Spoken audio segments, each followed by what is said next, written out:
Del Mar, and Good evening, ma'am. This is Anelo Del Mar, and this is my topic. It's about desertification and deforestation. Desertification is a process by which fertile land becomes desert or experience a significant decline in productivity. So ang desertification is kanang mauna siya ang kanang yuta nga nabuak kay tungod sa kanang kauga or kakuan sa expansion of arid semi-arid region, treating food security and livelihoods. So mauni ang 7 cause of desertification. First is the climate change. Can you read, please? So example ani kanang dili siya ulan. So mauna ang mura crack ang isa kayuta tungod kay dilim ulan, ang mga kuan pod, ang mga plants is madry pod siya tungod sa kan is drought. Maun ang sample ni is kanang malaya ang tanom og kanang ang mga mag-uuma kay maglisod sila kay tungod magamay ang tubig sa sapa, ilog og uban pang mga kuan sa tubig katungod sa kay is urbanization. Usa sa mga hinungdan sa padali sa mga desertification sa dihang mga kabukiran ug umahon himuon ng mga kasilinganan, kalsada ug publiko kinausab ang yuta. Ikaupat kay ang overgrazing. Mao kini ang kahimtang kung sobra ang pagpakaon sa mga hayop sama sa baka ug kanding ug uban pa sa usa ka yuta nga wala nay igong panahon nga ang mga tanom ug sagbot nga motubo pag-usab. Next is overcultivation.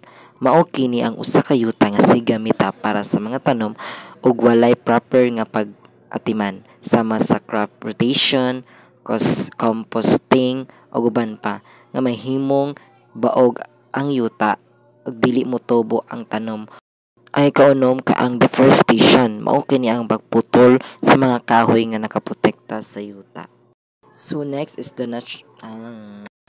ang natural disaster. Mao kini ang usa ka kalamidad nga nagikan sa natural nga mga proseso sama sa mga lindol, bagyo, baha o uban pa nga panghitabo dinhi sa. So, the effect of lost productive land sa desertification ay ang pagkawala sa tanom o pagkaon o pagkawala sa natural nga resources. Well, ang economic impact ay ang pagkawala sa mga trabaho o pagtaas sa mga presyo sa pagkaon.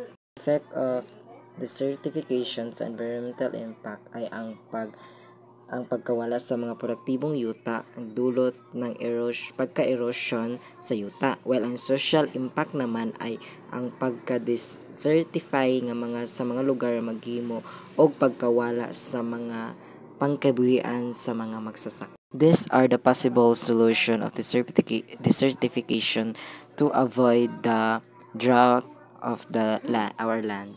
So my next topic is about deforestation. Deforestation is the large of areas trees or destruction of the forest. So mauni siya ang mga tao nga kanang gaputol sa mga kahoy ug uban pa. These are the cause of deforestation. First is the natural disaster. So the natural disaster is about damaging or destroying the forest in our site. Next is the population growth. Mao ang pagdako sa populasyon sa usa ka maunungdan sa deforestation o pagkahurot sa mga kahoy. Next is logging. So mauni siya ang pagkat sa trees para himuon og mga papel, while ang agricultural expansion is ang pagkahurot sa mga kahoy o pag-display sa mga species. So ang mining kaya ay pag-process sa pagkuha sa mineral gikan sa ilam sa yuta, while production is pagkuha sa kahoy gamiton para construction o uban pa. So next is the forest fire. Muni ang mga uncontrolled fires nga magbuhaton nila para kapag capture sa cut sa trees mao nilang buhaton. Those are the effect of deforestation.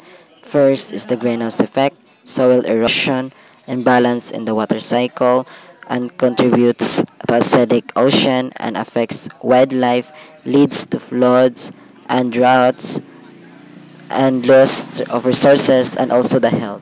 These are the possible solution for deforestation. First is reforestation, educational campaign, reduce the consumption of paper, and reduce, reuse, and recycle.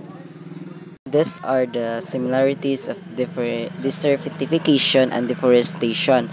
First is the environmental impact is both deforestation and desertification result in significant environment degradation. Second is human.